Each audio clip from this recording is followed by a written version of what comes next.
mbokk internet di Seneweb ba léegi ci li nga xam ne moo tukkee maanaam ci mbiru Ousmane Sonko am ñoo xam ne daanaka ñoom tam seen xel màcc na jëm ci wàllu yi nga xamante ni bokk na ci ñu ñëwoon seet si tey ki nga xamante ni moom mooy docteur Seck am na ñoo xam ne foofu la ñu yemandi mais pour gën leen creuser ñu gën a xam exactement aussi fonction ak li nga xamante ni fa la nekk fu muy exercer docteur ab présentation pour ñi nga xam ne ñoo ñuy seetaan ñu mën a comprendre exactement. waaw maa ngi lay nuyu Babacar di nuyu ñi nga xam ne ñu ngi ñuy seetaan te di ñu déglu maa ngi tudd Cheikh Seck nekk physiothérapeute ci service bu médecine physique bu hôpital Idrissa Pouye ñu gënoon ko xamante ci hôpital général de Grand Yoff wala CTO donc foofu laa liggéey maay ki nga xam ne aussi mooy njiit bi nga xam ne moo jiite képp koo xam ne kinésithérapeute nga wala physiothérapeute yu nekk fii nga xam ne mooy Sénégal. voilà tey docteur benn question bi nga xam ne moom lañuy njëkk a aborder fi ñuy waxee mooy ci mbiru Ousmane Sonko daataa ñuy xuusandi ci li nga xam ne mooy question bi ñu war a aborder maanaam tey lan lañu ci docteur mën a wax ginnaaw bi nga xam ne daal di nga dégg histoire boobu xaw a laal aussi wàllu médecine. waaw xam nga histoire bi dafa am jàngat yu bëri benn jàngat bi moo di tey jii mbir mi ñuy wax domaine la boo xam ni domaine normalement su fekkee ni nit ki dafa feebar domaine faj la. parce que bu ne massage rek acte de soin la bu ne acte de soin dafa am ñoo xam ni ñoom ñoo ko war a def donc ci seen biir formation lan leen jox loolu bon malheureusement comme ni ñu koy waxee toujours fii Sénégal dafa am lu ñuy wax benn vide juridique parce que amul lu ñuy wax code de la santé kooku ci cadre réglementaire lay doon d'abord donc vide boobu li nga ci mën a référé wu ñun ñu ciy référé wu ay textes la yoo xam ni c'est depuis l'époque coloniale qui date de 1953 parce que boobu moo définir kan moo war a maase ak kan moo warul maase à part boobu fii au Sénégal amul beneen texte donc ñun pour ñun bu amul beneen texte boobu bien que texte Afrique occidentale française la moom moo mën a servir de référence te texte boobu lu mu wax lu très clair la dafa ni pour exercer acte de soin boobu ñi ko mën a def kese mooy ñi nga xam ne ay masso-kinésithérapeute la donc loolu du doon problème moo tax su ma déggee nit ñi naan beneen jàngat bi moo di problème mu ki ko war a def ak kan moo war a ouvrir cabinet bu dee ci domaine médical la cabinet masseur amul parce que massage comme ni ma ko expliqué sànq acte de soin la donc du métier donc benn module la bu 30 heures ci ñi nga xam ne tey dañuy exercer ci domaine rééducation fonctionnelle muy physiothérapie bi ma doon wax sànq donc ñooñu ci boppam nga xam ne ñoo ci war a exercer seen formation am na plusieurs paliers mën nga am sa baccalauréat def sa licence en kinésithérapie soo paree nga def sa master bu la neexee aussi mën nga yem foofu comme mën nga continuer def sa troisième cycle mais troisième cycle kenn du ko def fii Sénégal mooy doctorat bi donc il faut nga dem Canada wala nga def Europe wala nga dem feneen bu la neexee aussi mën nga dem ci recherche ak jàngale loolu mooy permettre ci yenn département de physiothérapie yu am ci yenn université ña fa nekk di jàngale donc module 30 heures mooy massage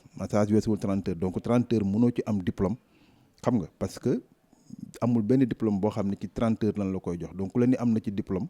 day wax maintenant mën nga am diplôme boo xam ni loolu ci li ñuy wax crédit horaire yi mën na cee bokk donc ñu xamee ko noonu donc man je défie quiconque de me dire que délivrer nañ ko cutis wala délivrer nañ ko autorisation pour un cabinet de massage un cabinet de kinésithérapie mën nañ la ko délivrer parce que loolu la ministère de la santé di joxe te pour mu jox la ko il faut impérativement yow sa wàllu bopp nga am diplôme d'état bi ma lay wax répondre cahier de charge peut-être mënuma dugg ci biir tout cahier de charge parce que dafa xaw a gudd ak li ñuy laaj lépp donc mais il faut nga répondre cahier de charge boobu maintenant beneen jàngat bi li nga xam ne moo ci xew ça pose le problème aussi de l'orientation même des soins au Sénégal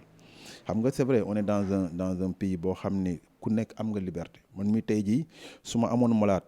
ñu jox ma ko ma war ko faj comme ni nga mën a récuser sa avocat wala leneen mën nga wax ni kii bëgg la piqûre yoon may na la nga ni du ma piqûre donc tey choix wu nit ni fu ma neex laay fajoo loolu ñun mënuñ ci dara donc. ci choix boobu nga wax noonu tey bu ñu ko doon inclure ci lu ñaawal li nga xam ne moo mbirum Ousmane Sonko ak tamit la nga xam ne moo parce que jàpp na ne fa nga xam ne fa la demaan ay spécialiste dal di fa nekk amatuloon mooy ni mel. mais la nga xam ne ni dat na ko cité ci salon bu mu doon dem autorisation ak spécialité yi fa nekk ak yooyu mën nga ñu ci indi aussi ay leer. non man nee naa man Cheikh Seck li ma lay wax dama ne la pour man salon boobu bu fekkee ne am na agrément salon de beauté la am muy def pédicure manicure mais binduñu ci salon de massage en même temps aussi xam nga dañu nekk ci réglementation c'est-à-dire ñaar ñoo fi am loi ak règlement bu nee loi assemblée nationale la bu dee règlement décret la décret président de la république moo ko jël. président de la république nag mën na déléguer ay pouvoir am ay ministre am ay préfet am ak en tout cas ku mu mënti doon ñooñu même bu ñuy def sax note pour mu faire office de loi il faut que mu dem mu am ay visa danaan vu la constitution vu tel pour ñu mën a def loolu comprendre wax la donc yaakaaruma man pour man ministère de la santé moom joxu ko ça je te le dis parce que ministère de la santé mënul délivrer parce que amul ci nomenclature texte bu nu def salle ou salon de massage amu ci cabinet kiné moo ci am te cabinet kiné pour nga ubbi ko il faut nga am diplôme kinésithérapeute. autorisation bi ñuy wax kun mënul am ci salon. poser question kan moo ko jox c'est-à-dire agrément boobu du la wax mukk ne ministère de la santé moo ko jox ministère de la santé du joxe agrément salle de massage donc maintenant ban ministère moo ko joxe man dem maa ngi tooñ seen benn mbokku journaliste ma ne ko je connais musiciens yi ministère de la culture lañ bokk kiné yi ministère de la santé lañ bokk mais ñi nekk salle de massage ban ministère lañ bokk donc ki leen war a délivrer kayit boobu ça dépend bu dee ay commerçant lan ministère du commerce moo leen war a jox dama xamul nag ay commerçant lan wala ay lan lan donc ku leen délivrer seen agrément boobu na leen génneel agrément boobu ñu xool kan moo ko signé maintenant ñun dañ nekk ci domaine professionnel su fekkee gis nañ agrément boo xam ne ku ko signé waru ko signé bu tey acte administratif la ñun dafa am y a la chambre administrative de la cour suprême ñun dañuy saisir la chambre administrative de la cour suprême pour loolu lépp ñu annulé ko. ci loolu aussi est-ce que nekkul ne parce que dégg nañ ne da ngeen fas yéene pour porter plainte jëm ci wàllu wi ni mel ndax mës nga dellu wàll ak askan wi ci wàllu. waaw dinañ ñëw ci benn précision parce que au début ñaari option la ñu amoon benn option bu njëkk bi mooy constitué wu en partie civile parce que bu mu amee ñun ñu sentir ni ñun dañuy porter préjudice donc dañuy constitué en partie civile mais xam nga ñun peut-être ci domaine médical la ñu gën a xam donc domaine de droit da ngay ut ay conseillers juridiques. donc ñun dañoo amoon ay avocat ñu gis ci sunu benn avocat muy maître Moussa Sarr bi ñu ko demee ñu exposé ko ni ko lii leen bëgg a def mais xam nga kooku homme de droit la te kenn laam-laameewu ko moom mu xamal ni ñu am na loo xam ne mën nañ ko def mais am na loo xam ne mënuñu ko def donc moom moo ni ñu mënuñu constituer wu en partie civile dans cette affaire pourquoi mënuñu constituer wu en partie civile parce que problème bi ñett la problème bi ci njëkk mooy problème mu accusation de viol parce que loolu laa mën a wax deuxième problème bi mooy ki nga xam ne moom moo doon def maaseen ndax moom deful usurpation de fonction ñetteel bi mooy ki nga xam ne moo ubbi cabinet est-ce que am na autorisation pour ubbi cabinet donc ñun ñett yooyu lañ jëloon mun nañu nag instruction bi ñuy def actuellement mu nekk au niveau de la gendarmerie te ñu transféré ko ci procureur affaire viol rek lañ fa wax donc jàppuñu xale bu jigéen bi nga xam ne moo doon maasee parce que dafa def usurpation de fonction jàppuñu ki doon def nu mu tudd ki ubbi cabinet bi parce que dafa ubbi cabinet te waru koo ubbi donc sur ce point précis bu nu constitué woo en partie civile mën nañu débouter maintenant la loi nag jox nañu yoon ñun ñoo habilité wu pour maase ñun ñoo habilité wu pour ubbi cabinet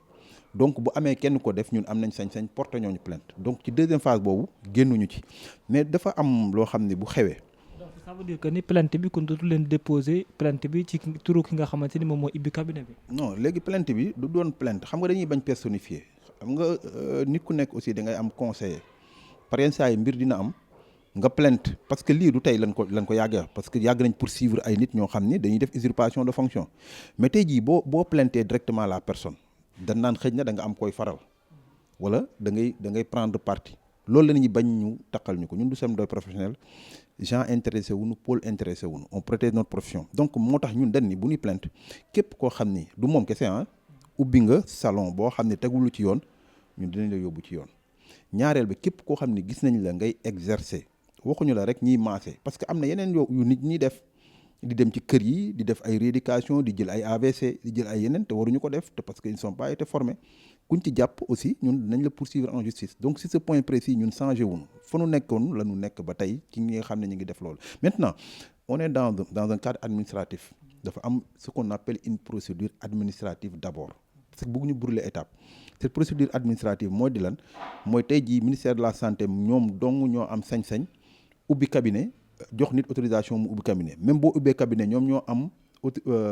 sañ-sañ ñëw contrôler ndax la tax nga ubbi nekk ci cahier de charge bi respecté nga ko respecté woo ko donc dinañ saisir ministère de la santé ni leen gis nañ ni am na ñoo xam ne ñi ngi exercer loo xam ne waruñu ko exercer maintenant ministère de la santé mooy envoyé ay inspecteurs am wala ñi nga xam ne mu saisir bu dee ministère de l'intérieur wala ñeneen ñoo ñu dem fa xool ba xam ñii tegu nañ ci yoon wala teguñ ci yoon ña koy exercer aussi la même chose maintenant bu ministère de la santé deful ay mbiram ñun dinañ jël suñuy responsabilité moo tax la première décision de pour ñu yëglu moo di lundi le 15 incha allah bu neexee yàlla décision bi ñu jël moo di fu Sénégal gi yëpp laa la wax 14 régions yëpp ak département yëpp fépp foo xam ne am na service de kinésie kenn du liggéey c'est-à-dire journée morte la journée sans kinésie lañ jël décision nañ rassemblé wu aussi à l'INDSS pour waxtaan ak presse bi expliquer leen yoo xam ni sax bokkul ak affaire massage boo xam ni mi ngi yàq le système de santé. Donc nekkul c'est pour indi ay éclairage ci li nga xam ne moom la ñuy dut baaraamu tuuma parce que dégg nañu ne Sénégal salon de massage amu fi. non salon de massage amul mooy li ma la wax sànq dama la man je suis un agent de l'administration je suis un fonctionnaire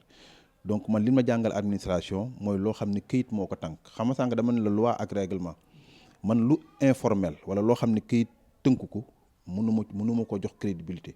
donc salon de massage lu ñuy wax leen nii la rek mais kenn mënu la indil kayit boo xam ni gis bind nañ ci autorisation objet bi comme daam nit dina ubbi clinique ñu ne clinique tel autorisation tel nit dina ubbi cabinet ñu ne cabinet tel autorisation tel mais autorisation pour salon de massage man dama bëgg rek yéen ñii journalistes yi ngeen wëral ma kenn mu indi ko mu teg ko donc man pour man amul kenn ku am sañ-sañ aujourd'hui di délivrer autorisation pour salon de massage parce que le massage en tant que tel c'est un acte de soin nag ñi nga xam ne ñoo am formation ñoo ko sañ a def keneen mënu ko def donc ku wax loolu tu violes la loi te yaakaaruma ne gëmuma ne ministère de la santé jóge na foofu amul man ministère de la santé amuñ sañ-sañ di autoriser ni muy ubbi pour le massage man gëmuma ko pour man amul parce que ña fa nekk c'est des professionnels c'est des fonctionnaires xam nañ li leen yoon may ak li leen yoon mayul